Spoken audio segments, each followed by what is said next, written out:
Hai teman-teman semuanya, ketemu lagi sama aku Hanifa. Apa kabar? Semoga kalian selalu sehat, baik-baik, dan selalu bahagia ya teman-teman. Nah, hari ini aku akan membahas satu kisah tentang seorang pembunuh berantai yang berpakaian seperti badut untuk menghibur anak-anak. Dia membodohi seluruh orang-orang dekatnya, termasuk sahabat, tetangga, dan keluarganya dia juga. Dan sebenarnya kasus ini juga sudah banyak banget dari kalian yang request untuk aku bahas. Pelakunya juga seseorang yang sangat berpengaruh di masyarakat, tapi memiliki rahasia gelap yang sangat-sangat mengejutkan. Kira-kira kejahatan apa yang dia lakukan dan kenapa sih dia bisa melakukan semua itu? Bagaimana juga sampai akhirnya dia bisa tertangkap? Langsung aja yuk kita bahas.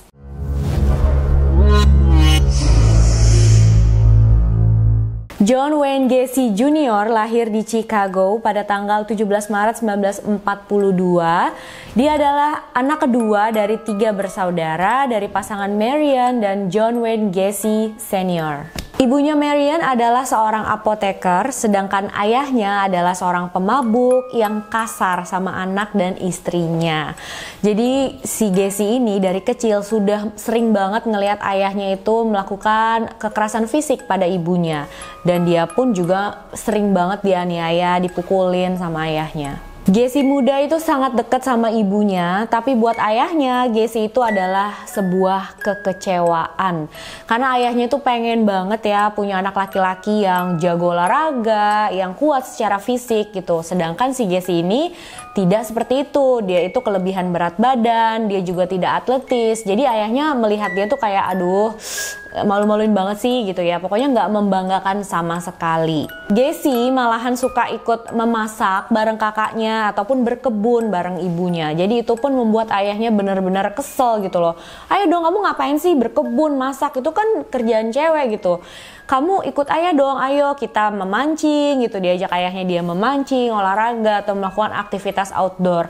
Tapi Gacy ya nggak punya ketertarikan dalam hal-hal seperti itu. Ayahnya ini sering panggil si Gacy ini bodoh, anak mama, banci, pokoknya segala macam hal-hal yang menunjukkan kalau menurut ayahnya Gacy itu adalah kegagalan. Ayahnya sering juga bilang gitu sama Gacy, kamu tuh adalah kegagalan, kamu nggak bakalan jadi apa-apa nanti kalau udah gede. Saat pulang ke rumah, ayahnya itu bakalan masuk ke basement, udah dia di situ aja ngelakuin aktivitasnya sendiri. Dia sama sekali nggak punya keinginan untuk melakukan interaksi sama keluarganya, entah sama anak-anaknya atau sama istrinya gitu loh.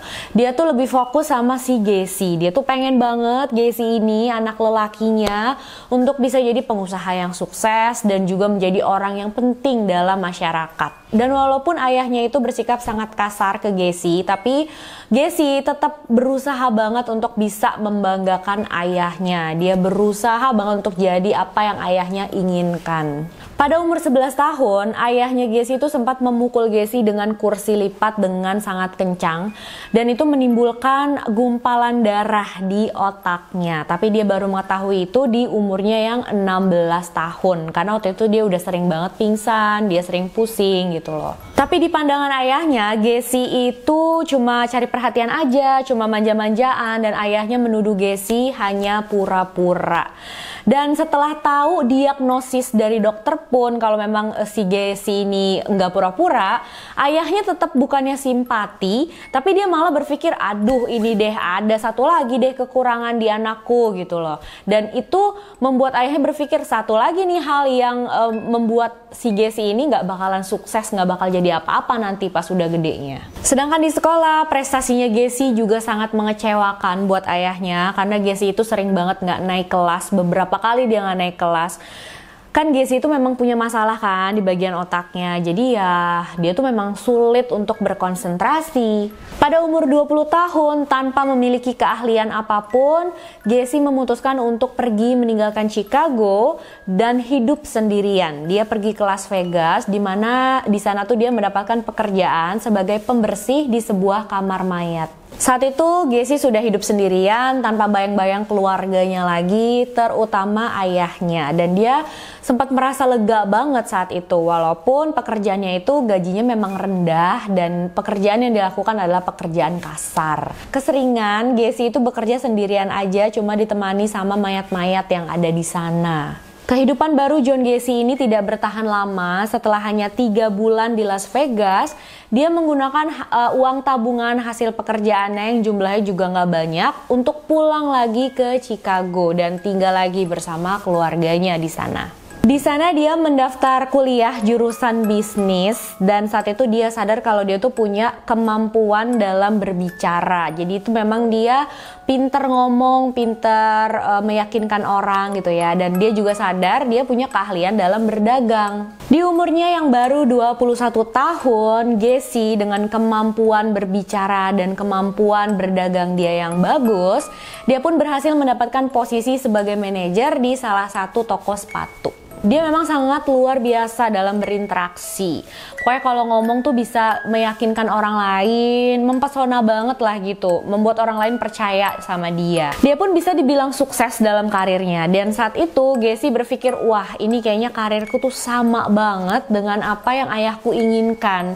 Dan dia merasa, aku bisa nih kayaknya membanggakan ayahku pada akhirnya. Pada September 1964, Gacy bertemu dan menikah dengan salah satu rekan kerjanya yang bernama Marilyn Myers.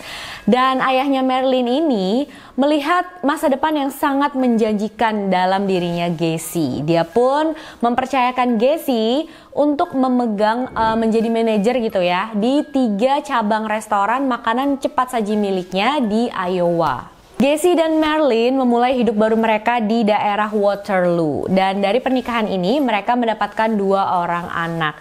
Gacy sekarang adalah seorang family man. Dia bintang baru dalam bisnis lokal. Dia juga populer di komunitas. Pokoknya dia tuh jadi panutan bagi pebisnis lokal lainnya. Kalau dari luar kelihatan kehidupannya dia tuh bener-bener sempurna. Kayak cerita-cerita bahagia dalam film yang jadi nyata gitu ya. Tapi sepertinya semua kehidupan sempurna yang terlihat dari luar itu tidak ada artinya buat Gacy. Karena kalau memang semua itu berarti untuk dia tidak akan melakukan hal buruk yang akan dia lakukan di sisa hidupnya. Yang pastinya hal itu juga mengejutkan bagi orang-orang yang mengenal dia. Pada 1967, Gacy membujuk seorang remaja berumur 16 tahun yang bernama John Talley untuk datang ke rumahnya gitu ya. Dan setelah di rumahnya si Gacy, mereka berdua menonton film dewasa, mabuk-mabuk. Lalu setelah itu, Gacy tiba-tiba aja memaksa si Talley ini untuk ke tempat tidur sambil menodongkan pisau ke dia. Memborgol remaja itu lalu mencekik dia. Tapi untungnya remaja ini berhasil lolos dan dia langsung melaporkan hal ini sama polisi. Gacy, seseorang yang penting di komunitas, di masyarakat ini pun ditangkap oleh polisi atas tuduhan pelecehan seksual. Dan dia dikenakan hukuman selama 10 tahun penjara. Dan seperti yang sudah sering aku ceritain juga di beberapa video aku sebelumnya, kalau pelaku pelecehan seksual pada anak di bawah umur, di penjara itu status sosialnya paling rendah. Nah makanya itu Gacy saat di penjara sangat berhati-hati. Pokoknya setiap ada yang tanya sama dia selalu menjawab kalau dia masuk penjara karena memperlihatkan video porno sama anak-anak.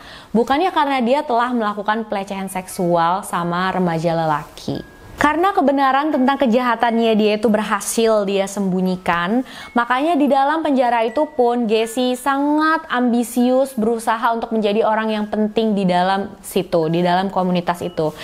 Sebenarnya sama aja ya, waktu dia bebas pun dia berusaha seperti itu, cuma memang di komunitas yang sangat berbeda aja.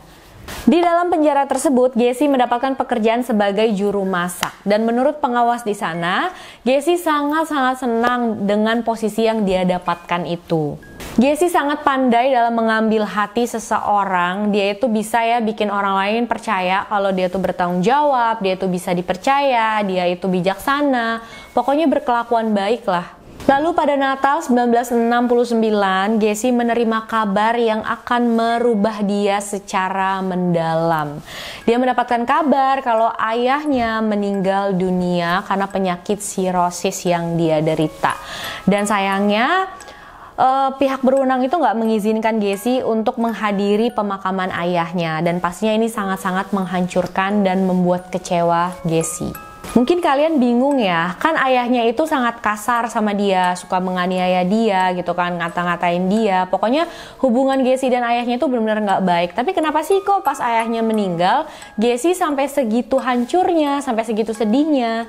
Menurut beberapa ahli psikologi, hal tersebut karena di dalam pikirannya Gacy, dia itu berpikir, waduh udah gak ada kesempatan lagi dong nih buat aku membanggakan ayahku gitu loh. Aku gak ada kesempatan lagi untuk merubah cara pandangan ayahnya terhadap dia, pendapat ayahnya terhadap dia gitu loh. Dia kan mau menunjukkan ke ayahnya kalau dia tuh bukan orang yang payah, kalau dia tuh bisa jadi penting di komunitas, di masyarakat. Tapi sekarang dia udah gak punya kesempatan itu lagi. Malah Gacy juga sempat berpikir kalau ayahnya tuh meninggal karena malu atas apa yang udah dia perbuat sampai dia masuk penjara kayak gitu. Padahal kakaknya juga udah berkali-kali bilang sama Gacy, enggak, ayah tuh meninggal karena memang dia sakit sirosis gitu, ada masalah berat sama hatinya, sama organ hatinya.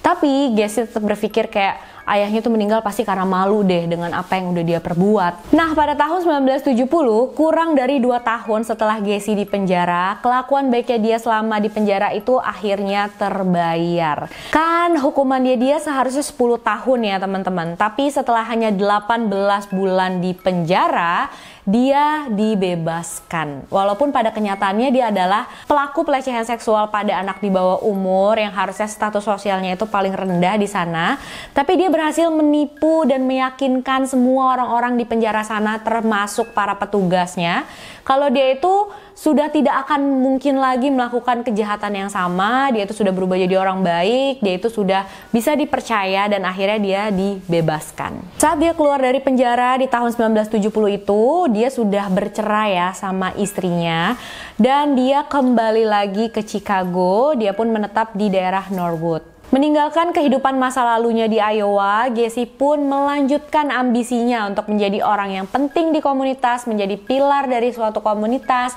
dan juga menjadi seseorang yang berharga. Gacy pun menikah lagi dengan seorang wanita bernama Carol Hoff. Jadi Carol Hoff ini adalah pacar dia waktu masih SMA gitu. Akhirnya mereka ketemu lagi dan mereka menikah. Tapi si Carol ini juga sudah bercerai dengan suami pertamanya dan dia sudah punya 2 anak. Akhirnya si Carol dan kedua anaknya pindah ke rumah Gacy dan mereka tinggal di sana bersama-sama.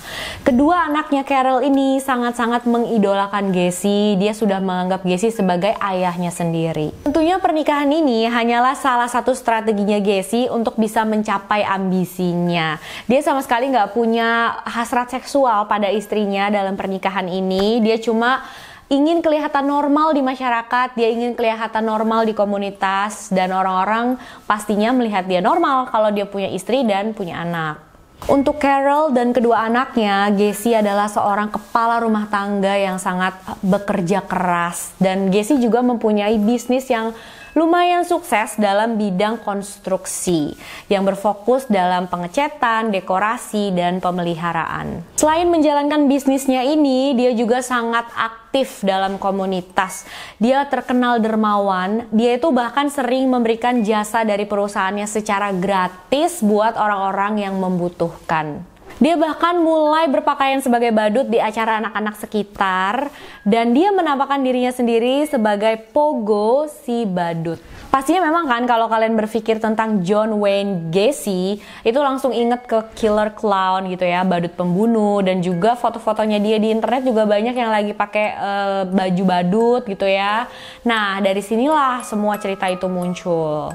Dalam satu pernyataannya, Gacy bahkan bilang kalau dia tuh seneng banget pas lagi jadi badut karena dia bisa merasa kembali lagi ke masa kecilnya dan dia bisa bersikap seperti apapun yang dia mau. Dia bisa bertindak konyol seperti apapun yang dia mau. Gacy akhirnya mengaku pada Carol tentang riwayatnya dia yang pernah masuk penjara dan juga tentang biseksualitasnya dia. Dan karena memang si Gacy ini ya selalu kesel, selalu geram kalau ada yang bilang dia itu gay. Dia nggak mau disebut gay karena menurutnya dia itu adalah biseksual.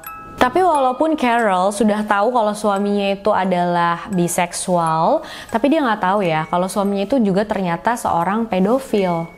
Tapi pada tahun 1971, Gacy dituntut karena sudah melakukan pelanggaran setelah seorang remaja melaporkan pada polisi kalau katanya si Gacy itu menjemput dia gitu ya, mengajak dia masuk ke mobilnya dan memaksa dia untuk berhubungan intim. Tapi kasus ini dibatalkan karena remaja tersebut tidak datang di persidangan. Lalu di tahun 1972, Gacy terkena beberapa tuduhan, tapi nggak ada satupun yang sampai dibawa ke persidangan. Pembunuhan pertama yang dilakukan oleh Gacy adalah pada seorang remaja bernama Timothy Jack McCoy yang saat itu masih berumur 15 tahun. Dia diajak pergi oleh Gacy di terminal bis Chicago pada tahun 1972.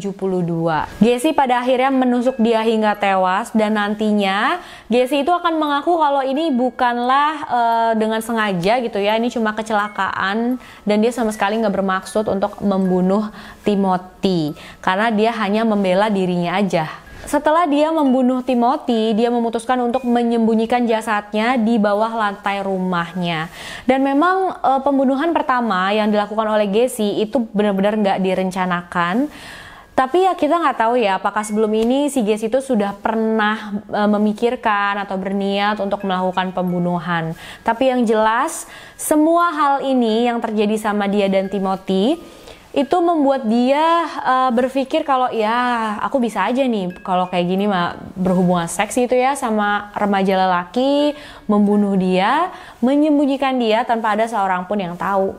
Beberapa bulan kemudian, Gacy kembali melecehkan seorang remaja lelaki. Dan remaja lelaki ini entah gimana bisa lolos gitu loh dari dia. Dan pastinya si remaja ini langsung pergi ke polisi, melaporkan, bilang ke polisi dengan detail kalau John Wayne Gacy sudah melakukan pelecehan sama dia. Dia dengan spesifik ya menyebutkan namanya John Wayne Gacy. Tapi saat itu polisi sedang kewalahan dan akhirnya mereka itu tidak menangkap Gacy. Mereka hanya memberi peringatan sama Gacy, terus habis itu ya udah ngelepasin Gacy begitu aja.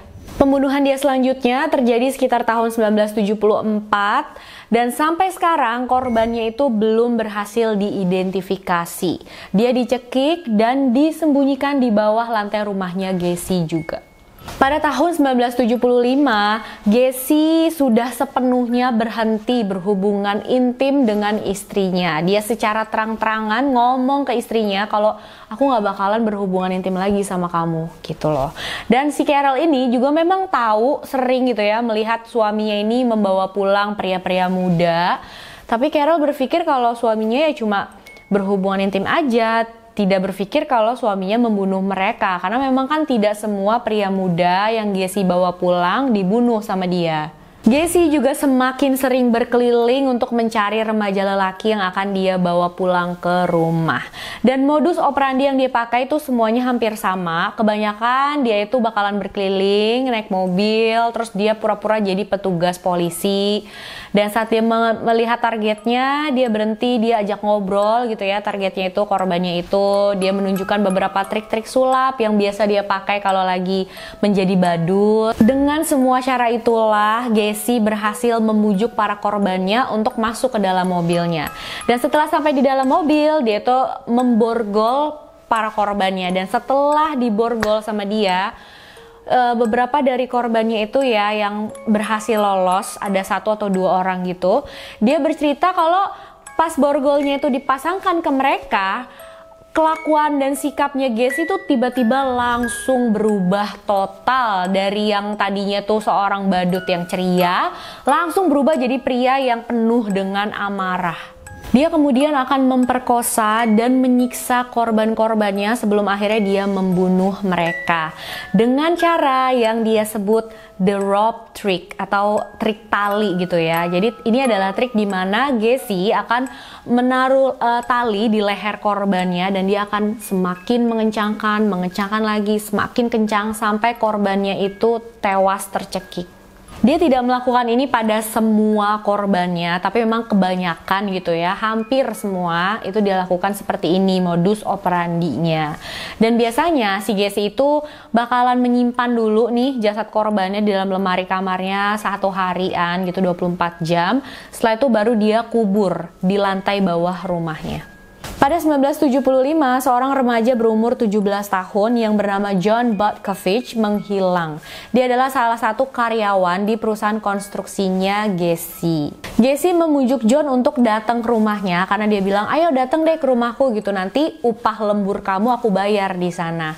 Tapi pada saat John datang, Gacy justru mencekik John hingga tewas dan mengubur jasad John itu di bawah lantai rumahnya. Keluarga John itu sangat-sangat mencurigai Gacy karena mereka tahu kan ya, hari itu John bilang sama mereka kalau aku mau ke rumahnya si Gacy karena aku mau ambil upah lemburan aku. Tapi setelah itu dia udah nggak terlihat lagi, dia menghilang begitu aja. Jadi tentu aja keluarga John tuh langsung melaporkan sama polisi tentang hal ini. Selama bertahun-tahun dia terus bilang hal ini sama polisi. Tapi polisi tuh nggak percaya sama apa yang mereka bilang. Polisi bilang enggak, si John mah paling melarikan diri, dan mereka ya udah nggak menindaklanjuti laporan dari keluarganya John ini. Lalu pada Maret 1976, Carol dan Gacy resmi bercerai. Pada persidangan, alasan mereka bercerai adalah ketidaksetiaannya Gacy kepada Carol. Tapi pada kenyataannya, alasan mereka memutuskan untuk bercerai karena memang si Carol ini sudah tidak sanggup lagi dengan sikapnya Gacy yang sering marah-marah. Jadi itu di rumah Gacy ini selalu marah-marah, entah karena si Carol yang katanya terlalu banyak menghabiskan uang. Terus ada aja lah sikapnya Carol yang menurut Gacy itu salah. Akhirnya Carol tuh merasa udah nggak sanggup, dia merasa udah cukup, dan dia memutuskan untuk pergi membawa kedua anaknya dan meninggalkan Gacy. Pembunuhan pun terus berlanjut dan keadaan saat itu menjadi lebih mudah untuk Gacy karena di rumahnya udah gak ada Carol dan kedua anaknya lagi kan, dia udah sendirian nih, dia pun lebih bebas untuk melakukan aksinya. Dia akan menculik para remaja lelaki dari jalanan, dibawa sama dia ke rumahnya, dan saat sampai di rumah dia akan memperkosa para remaja itu, membunuh mereka, lalu mengubur jasad mereka di bawah lantai rumahnya. Mungkin kalian bertanya-tanya ya, apa nggak ada yang memperhatikan atau curiga gitu ya? Karena kan pastinya mengingat banyak banget jasad yang dikubur sama dia di sana, pasti ada bau-bau menyengat dong yang keluar dari rumahnya Gacy. Dan itu benar, itu tetangga teman-temannya itu pada tanya sama Gacy. Mereka tuh memperhatikan ada bau yang gak enak banget muncul keluar gitu ya dari rumahnya Gacy. Dan mereka itu sempat bertanya juga sama Gacy. Bahkan Gacy ini dia berani banget ya, sampai dia tuh beberapa kali bawa temennya, kerabatnya untuk datang ke rumahnya, makan malam bareng, dan mereka bakal bertanya sama Gacy, ini bau apa sih gitu, kok baunya nggak enak banget.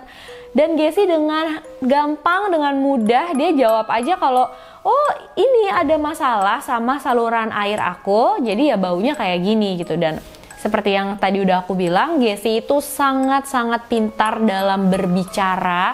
Dia tuh gampang banget ya ngeyakinin orang-orang kalau dia itu ya bener gitu, dia tuh jujur. Padahal kenyataannya ada mayat gitu kan banyak ya di rumahnya, tapi nggak ada satupun dari teman-teman, tetangga atau kerabatnya yang berpikir kayak gitu, karena memang Gacy sama sekali nggak menunjukkan tanda-tanda seorang serial killer. Sedangkan untuk polisi, sebenarnya juga mereka harusnya tahu ya teman-teman, karena kan mereka beberapa kali juga berkunjung ke rumahnya Gacy, dan mereka pasti mencium bau-bau menyengat yang gak enak itu. Dan mereka pun sempat bertanya sama Gacy, tapi jawabannya Gacy itu sangat meyakinkan polisi. Tapi pada akhirnya ada satu kesalahan yang dibuat oleh Gacy. Nah, biasanya dia itu kan menargetkan remaja-remaja lelaki yang ada di jalanan, yang memang melarikan diri dari rumah, atau yang memang mereka itu adalah pekerja seks gitu ya. Jadi nggak ada satupun orang termasuk kepolisian yang akan mendalami atau mencari mereka dengan sangat mendalam gitu ya, karena ya orang-orang itu termasuk polisi berpikir kalau mereka tuh cuma kabur aja dari rumah dan mungkin lagi kemana gitu, nggak berpikir macam-macam. Tapi korban yang dipilih Gacy kali ini adalah seorang remaja berumur 15 tahun yang bernama Robert Peace. Tidak seperti korban-korbannya Gacy sebelumnya, dia bukanlah anak jalanan, dia bukanlah pekerja seks, dia berasal dari keluarga yang normal, yang lumayan terhormat. Dia juga bukan anak nakal yang sudah pernah melarikan diri dari rumah sebelumnya. Jadi memang nggak ada riwayat dia pernah nakal gitu ya. Dia itu adalah remaja panutan. Dan dari info yang aku dapat, dia itu juga adalah keponakan dari salah satu petugas polisi sekitar situ. Makanya pas dia menghilang, pas laporannya itu masuk ke polisi, ya udah polisi langsung dengan cepat menangani kasus ini, mereka langsung beraksi. Jadi kronologinya adalah pada hari itu di tanggal 11 Desember 1978, Gacy mendatangi salah satu apotik tempatnya si Robert Peace itu bekerja part-time. Nah, Gacy ke sana itu mau mendiskusikan masalah bisnis dengan pemilik apotik tersebut. Gacy mulai bicara tentang perusahaannya yang biasanya mempekerjakan para remaja lelaki dengan bayaran $5 per jam. Dan itu 2 kali lipat dari upahnya Robert saat bekerja di apotik tersebut. Tentunya mendengar si Gacy ngomong kayak gini, Robert langsung tergiur dong. Nah, setelah selesai ngobrol sama pemilik apotik tersebut, si Robert pun nyamperin Gacy dan bilang sama Gacy, aduh kira-kira ada lowongan gak ya buat aku di perusahaan kamu gitu. Terus Gacy bilang, kayaknya ada deh. Gini aja deh, aku tunggu di dalam mobil di luar apotik. Nanti kalau kamu sudah selesai kerjanya, kamu samperin aku. Nah, kita bicarakan deh tentang ini. Akhirnya saat jam kerja Robert di apotik tersebut selesai, ibunya Robert itu udah datang mau menjemput dia, ngajak pulang. Terus Robert bilang sama ibunya, ibu tunggu dulu ya di dalam apotik. Aku mau menemui seorang pria dulu yang bisa kasih aku pekerjaan dengan gaji yang lumayan besar gitu loh. Nanti kalau aku udah selesai ngobrol sama dia, aku bakal balik ke sini. Ibu tunggu di sini gitu. Akhirnya udah ibunya nunggu di dalam apotik. Robert pun keluar dari apotik dan mau menemui si pria itu. Tapi Robert Peace tidak pernah terlihat lagi setelah itu. Keluarga Robert pun langsung mengajukan laporan tentang hilangnya Robert Peace ini. Dan saat polisi menginterview pemilik apotik, dia bilang sama polisi kalau pria yang berbicara dengan Robert Peace itu adalah John Wayne Gacy. Polisi pun akhirnya mendengarkan laporan dari orang tuanya Robert ini, dan mereka sendiri pun mengakui kalau misalkan yang hilang itu bukan Robert Peace, bukan seorang anak yang tadi aku bilang ya, dia itu anak panutan gitu ya, berasal dari keluarga terhormat dan salah satu keluarganya juga ada seorang petugas polisi. Mereka nggak bakalan menindaklanjuti kasus ini dengan cepat kayak gitu. Polisi mendatangi rumah Gacy keesokan harinya, dan Gacy benar-benar menyangkal semua keterlibatannya dia dalam hilangnya Robert Peace. Dia juga bilang sama polisi, enggak kok, aku nggak pernah ngobrol sama dia di hari kejadian, aku juga nggak pernah berbicara tentang pekerjaan sama dia. John Wayne Gacy pun berjanji sama polisi akan datang ke kantor polisi untuk memberikan pernyataan resminya malam itu. Tapi Gacy nggak datang-datang ke kantor polisi malam itu, sampai akhirnya di jam 3.40 pagi dia datang sampai di kantor polisi dengan lumpur di sekujur tubuhnya, dan dia bilang kalau dia baru aja mengalami kecelakaan mobil. Lalu dalam pernyataan resmi yang dia berikan pada polisi malam itu, dia tetap menyangkal tentang semua keterlibatannya pada hilangnya Robert Peace. Polisi akhirnya melakukan pengecekan riwayat hidup pada Gacy, dan saat itulah mereka tahu kalau Gacy sudah pernah melakukan hal-hal jahat sebelumnya.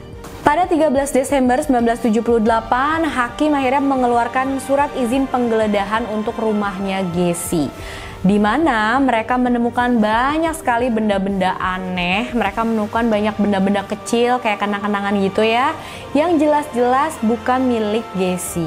Jadi kayaknya seperti trofi gitu ya buat si Gacy ini. Contohnya kayak SIM, ada juga baju pria dengan ukuran yang jauh lebih kecil dari ukuran badannya Gacy. Juga ada senjata dan struk pembelian dari apotik tempat Robert Peace bekerja. Juga ada cincin kelulusan tahun 1975 gitu ya, dan inisial di cincin itu adalah JAS. Mereka juga menyita mobil Gacy dan menempatkan 2 petugas untuk mengawasi Gacy dan mengikuti kemanapun dia pergi. Lalu pada tanggal 21 Desember, polisi mendapatkan surat izin penggeledahan kedua mereka, dan mereka mulai membongkar lantai rumahnya Gacy. Di bawah sana setelah mereka gali, mereka menemukan tulang belulang manusia. Polisi pun memberitahu penemuan ini pada Gacy. Pada tanggal 22 Desember, Gacy mengakui semua kejahatannya pada polisi. Dia bilang dimulai dari 1972 dia sudah melakukan pembunuhan pada sekitar 25 sampai 30 orang. Dia juga bilang saat dia datang ke kantor polisi dengan lumpur di sekujur tubuhnya, itu dia nggak bohong, dia memang habis mengalami kecelakaan mobil. Jadi malam itu dia habis membuang jasadnya Robert Peace ke sungai, dan setelah itu dia menuju ke kantor polisi, tapi mobilnya itu tergelincir dan keluar dari jalanan. Dia harus menunggu mobil derek datang, makanya itu dia sampai di kantor polisi jam 3.40 pagi. Saat interogasi tersebut, Gacy memberikan sebuah peta yang menunjukkan di mana dia mengubur jasad-jasad korbannya. Dan pada hari itu juga dia ikut sama polisi ke rumahnya itu dan menunjukkan di mana dia mengubur semua jasad korbannya. Total ada 30 jasad yang ditemukan di dalam rumah Gacy. 29 jasad dikubur di bawah lantai dalam rumahnya Gacy, sedangkan 1 jasad dikubur di bawah garasinya. Lalu ada 3 jasad yang ditemukan di sungai yang dikonfirmasi sebagai korban pembunuhan dari Gacy juga, termasuk Robert Peace. Dan karena pembusukan yang terjadi pada jasad-jasad tersebut, kalian bisa bayangin sendiri untuk mengidentifikasi setiap jasadnya itu benar-benar sulit gitu, penuh dengan tantangan. Petugas itu memanfaatkan catatan gigi, X-ray, dan juga barang-barang pribadi yang ditemukan pada jasad. Tapi itu pun masih kurang gitu loh, karena sampai sekarang pun masih ada beberapa jasad yang belum berhasil diidentifikasi. Ada juga ya, baru tahun lalu teridentifikasi tuh salah satu korbannya si Gacy ini. Jadi sampai sekarang pun proses identifikasi dari sisa jasad korban Gacy ya masih terus berlanjut, masih terus dilakukan sama polisi. Gacy menjalani lebih dari 300 jam menemui para dokter psikologis untuk menentukan apakah mental dan kejiwaannya dia tuh kompeten untuk melalui persidangan, mengikuti persidangan. Dan walaupun si Gacy ini berusaha keras untuk meyakinkan mereka kalau dia memang gila, kalau dia memang mental dan kejiwaannya itu nggak beres gitu ya.